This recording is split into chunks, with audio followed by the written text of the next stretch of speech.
सहसा यस्य वदने लक्ष्मर्यस्य च वक्षसि यस्यास्ति हृदये संवित्तं संगमहं भजे। तीक्ष्णष्टमहाकाय कल्पान्तरदहनो नमः भैरवाय नमस्तुभ्यं मनुज्ञादातुमर्हसि। भवानी शंकर वंदे श्रद्धा विश्वासरूपिणो याभ्यां विना न पश्यन्ति सिद्धस्वान्तस्तमीश्वरं। वन्दे भूतमयं नित्यं गुरुं शङ्कररूपिणं यमाश्रितो हि वक्रूपी चन्द्रः सर्वत्र वन्दते। शङ्करं शङ्कराचार्यं केशवं बादरायणं सूत्रभासवतो वन्दे भगवन्तु पुनः पुनः। भगवान भोलेशंकर खड़मुख भगवान श्री कार्तिकेय भगवान की श्री चरणों में कोटि वंदन मंचा। तीर्थों की महिमा, व्रतों की महिमा और जो हमारी पुण्य मास है उन मासों की महिमा भगवान ने गाई है। और इस पुराण को भगवान शंकर माँ भगवती पार्वती को सुनाते हैं। भगवान तीर्थ फलत्तिकालेन सद्य साधु समागमः। कहते जो ये तीर्थ है ना, इन तीर्थों में हम जाते हैं। जब हम इन तीर्थों में जाते हैं तो वहां जाके जब हम जप करते हैं, दान करते हैं, पुण्य करते हैं, तब हमें पुण्य की प्राप्ति होती है। लेकिन जो ये भगवान के साधु स्वरूप आप इनका दर्शन कर रहे हैं, श्रवण कर रहे हैं, तो आप पुण्य के भागी। आपके पुण्य जागृत हुए तो आपको इन पुराणों का दर्शन भी हो रहा है, श्रवण भी आप कर रहे हैं, तो आप पुण्य की भागी हैं। तीर्थों में आप जाते क्यों जाते हैं तीर्थों में? मुख्या पुरुष यात्रा ही हम तीर्थों में जाते हैं। वहां ये साधु पुरुष वहां समाधिस्थ होते हैं। इन साधुओं का दर्शन पाने के लिए हम उन तीर्थों में जाते हैं। उन तीर्थों में हम जाते हैं और उन तीर्थों की महिमा का श्रवण करके, तीर्थ में पहले जाएं तो उस तीर्थ की महिमा का श्रवण करें, उस तीर्थ की महिमा का श्रवण करें, फिर वहां स्नान करें, दान करें, पुण्य करें। और तीर्थ में जाकर के पुण्य ही करें, तीर्थ में जाकर के पाप न करें। क्योंकि तीर्थ में अगर हम पाप करते हैं तो वो पाप हमें कभी नहीं छोड़ता है। तो तीर्थ में जाकर के हम पुण्य ही करें। चरण राम तीरथ चले जाए, राम बसई जिनकी उर्माही। क्योंकि जो तीर्थ यात्रा करते हैं, भगवान राम कहते हैं कि वो मेरे हृदय में बसते हैं। जो तीर्थ यात्रा करते हैं वो हम मेरे हृदय में बसते हैं। भगवान राम भी तीर्थ की महिमा का गान कर रहे हैं। और इस तीर्थ यात्रा के माध्यम में, नागर खंड के माध्यम से भगवान शंकर मां पार्वती को सुनाते हैं कि अपने मन में लिया। क्योंकि जब हम कोई शिव संकल्प अपने मन में लेते हैं तो उस कार्य के सहायक भगवान होते हैं। ये इतना बड़ा यज्ञ यहाँ पर हो रहा है, इन लोगों के मन में यह शिव संकल्प जगा। जैसे ही इन लोगों के मन में यह शिव संकल्प जगा, भगवान ने, और भगवान की प्रेरणा से ही ऐसे शिव संकल्प मन में जागृत होते हैं।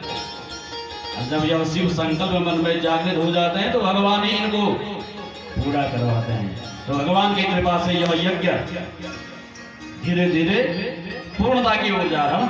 आज छठवें दिन में हम प्रवेश करते हैं। तो भगवान सुना रहे हैं, भगवान शंकर मां पार्वती को, कि यहाँ एक राजा है, ऐसा उपाय बताइए, कोई ऐसा यज्ञ बताइए, कोई ऐसा पूजन बताइए जिससे इस धरती में कोई दुखी न रहे, सबका दुख हरण हो जाए, सब सुखी हो जाए। क्योंकि ये जो यज्ञ हो रहा है किसके लिए हो रहा है? सुख के लिए हो रहा है। सब सुखी रहे, सब निरोग रहे। इस राजा ने भी यही कहा गुरु महाराज से। तो गुरु महाराज ने कहा कि राजा, तू एक पुण्य क्षेत्र है, हाटकेश्वर महादेव, उस क्षेत्र में जा और उस क्षेत्र में जाकर के मां भगवती का आराधन कर।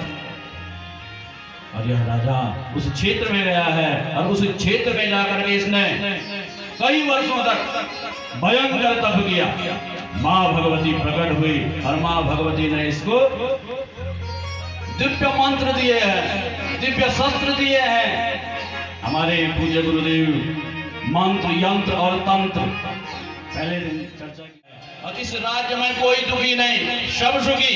इसके पास एक ऐसा दंड मां भगवती ने दिया है कि जो कोई अपराध करता है यह दंड उसको स्वयं दंड देता है, राजा को जाना नहीं पड़ता है, यह दंड उसको स्वयं दंडित करता है। और इस डर से कोई पाप ही नहीं करता, सब सुकर्म करने लगे। और इस सुकर्म का फल यह हुआ कि यमराज के यहाँ ताला लग गया। भाई यमराज जी के यहाँ कोई गया ही नहीं। इस त्रेता युग में इसने सतयुग बना दिया, सतयुग बन गया इसके लिए। सब प्रसन्न है, कोई दुखी नहीं है। अब मृत्यु के देवता है भगवान शंकर हैं, तो भगवान शंकर आए हैं, व्याघ्र का रूप लेकर के भगवान शंकर आए। और भगवान शंकर ने आकर के इस राजा से युद्ध किया। ये लड़ा भगवान शंकर से, इसके सारे जितने अस्त्र शस्त्र तंत्र मंत्र सब प्रयोग कर दिए इसने। भगवान शंकर सबको निगल गए, अपने पेट में ले लिया सबको। तब मल युद्ध हुआ है भगवान शंकर के साथ। और जब मल युद्ध हुआ, जैसे ही भगवान शंकर के साथ इसका मल युद्ध हुआ, तो भगवान शंकर अपने स्वरूप में आए। जटाधारी भगवान शंकर प्रकट हुए। राजा भगवान शंकर के चरणों में गिरा है, भगवान शंकर को प्रणाम किया है। और भगवान शंकर ने कहा, राजा तूने सृष्टि का उपक्रम ही तोड़ दिया है भाई। तो ऐसा कर कि तू पाताल लोक में चला जा, तू अमर हो जाएगा, अमर रहेगा, मरेगा नहीं कभी।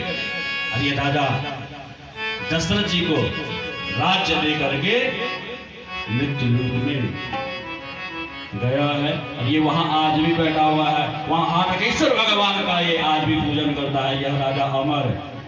तो इस राजा ने मृत्यु लोक में यह गया और वहां भगवान का आज भी पूजन करता है। और आगे इसी वंश में राजा दशरथ हुए।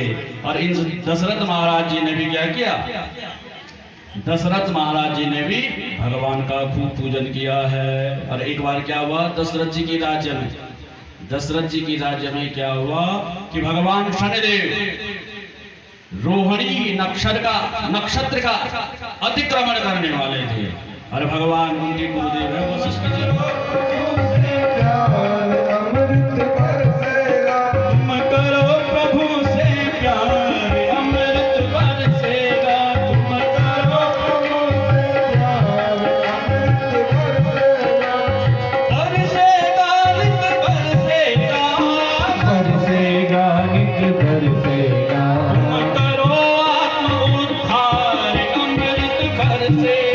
तुम करो आत्मोद्धार अमृत बरसेगा, तुम करो प्रभु से प्यार अमृत बरसेगा, तुम करो प्रभु से प्यार अमृत बरसेगा।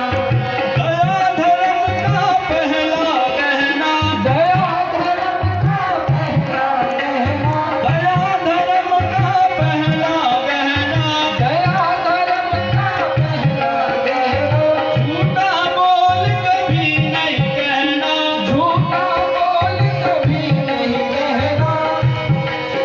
तेरा हो जाए बेड़ा पार अमृत बरसेगा, तेरा हो जाए तेरा पार अमृत बरसेगा। तुम करो प्रभु से प्यार अमृत बरसेगा, तुम करो